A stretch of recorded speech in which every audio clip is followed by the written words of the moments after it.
প্রিয় দর্শক, স্বাগত শহীদ ব্লগের আরেকটি ভিডিওতে। আপনারা দেখতে পাচ্ছেন যে ভিডিওর মাধ্যমে যে একটা যেই দৌলতদিয়া পতিতাপল্লীতে যেই তাদের জীবন ধারণ বিষয়ে আমি বিভিন্ন বিষয়ে কিন্তু আমি তুলে ধরেছিলাম। তো এখানে ওপেনলি ভিডিও করা যায় না, তাই আপনাদেরকে একদম খুব সুন্দরভাবে আমি দেখাতে পারছি না। আপনারা দেখতে পাচ্ছেন এখানে কিছু মেয়ে দাঁড়িয়ে আছে, তাদের পেশা কিন্তু যৌন পেশা, আর তারা কিন্তু এটা করেই জীবন ধারণ করে। আর দেখছেন একজন পুলিশ সদস্য কিন্তু এখানে আছে। এখানে কিন্তু কঠিন নিরাপত্তা এবং মানুষের কিন্তু একটা নিরাপত্তা অবশ্যই আছে, কারণ এটা একটা গ্রামগঞ্জের বাজারের মতোই কিন্তু পরিচালিত হয়।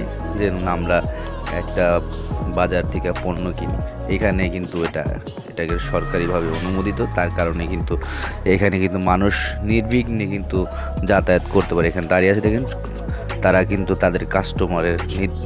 তাদের কাঙ্ক্ষিত কাস্টমারের অপেক্ষায় কিন্তু তারা সেজে গুজে দাঁড়িয়ে আছে।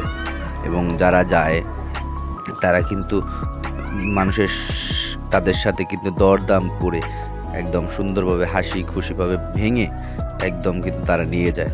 এবং আমরা কিন্তু তাদের নাম শুনলে কিন্তু শরীরের ভিত্তিকে আমাদেরকে জিম করে ওঠে যে তারা কিন্তু নাকি খারাপ, তারা হয়তো খারাপ, তাদের ব্যবহার আসলে কিন্তু সেরকম কিছু না।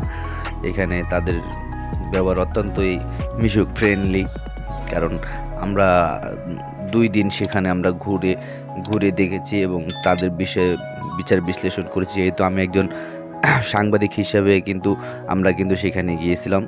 আমার যেহেতু আরেকটি চ্যানেল আছে, নিউজ চ্যানেল আছে, আমি সেই নিউজ আকারে কিন্তু আমরা প্রচার করব। কিন্তু এখন এটা আমার এই ব্লগ চ্যানেলটাই কিন্তু আমি এই আপলোড শুধুমাত্র আপনাদের দেখানোর জন্য, ধারণা দেওয়ার জন্যই কিন্তু আপলোড। এই যেখানে আমরা এই মেয়েটাকে আমরা ফলো করেছিলাম, আমরা দীর্ঘ সময় ফলো করে এসেছি তার চলাফেরা বা কেমনে কি তারা কীভাবেই করে। তো আমরা কিন্তু অনেক সময় পর্যন্ত তাকে অবজারভেশন করেছি। তারা কিন্তু খুবই ভালো মনের মানুষ কিন্তু হিসেবে কিন্তু আমরা কিন্তু তারাই করেছি। আমরা বিভিন্ন সময় বিভিন্ন জনের সঙ্গে আমরা কথা বলে আমরা তাদের জীবন ধারণ সম্পর্কে কিন্তু জানতে চেয়েছি।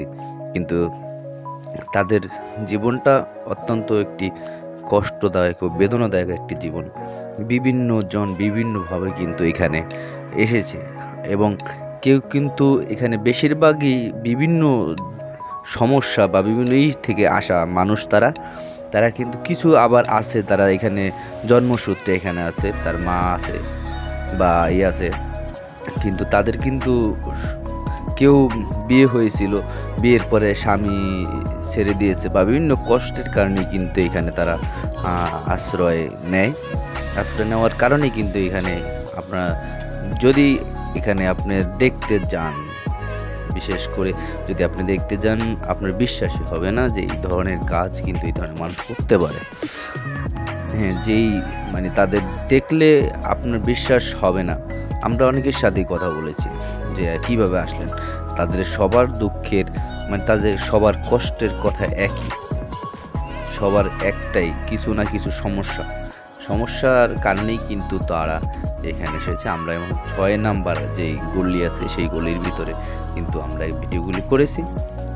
তো আমাদের দ্বিতীয় পর্ব এটা, আমাদের কিন্তু আরও পর্ব থাকছে সামনে আরও অনেকগুলো এখানে কিন্তু গলি আছে। আমরা সবগুলির ভিডিও তো একবার দেওয়া সম্ভব না, তাই পর্ব আকারে কিন্তু আমি কিন্তু ভিডিওগুলি দেওয়ার চেষ্টা করেছি আপনাদের দেখানোর জন্য যে তাদের জীবনযাপন কেমন। সেখানে কিন্তু এই যে তারা বসে আছে দেখতেছেন, এরাই কিন্তু এখানকার কেউ স্থানীয় নয়, বিভিন্ন জায়গা থেকে এসেছে। তারা কিন্তু কথা বলে পছন্দ হলে বা বিভিন্ন হলে কিন্তু তারা কিন্তু এই কাজগুলো করে থাকে। তো সবাই যে এই কাজের জন্য এসেছে তেমন কিন্তু না। কেউ আছে এখানে ব্যবসা করে, বিভিন্ন ধরনের ব্যবসায় কিন্তু এখানে আছে।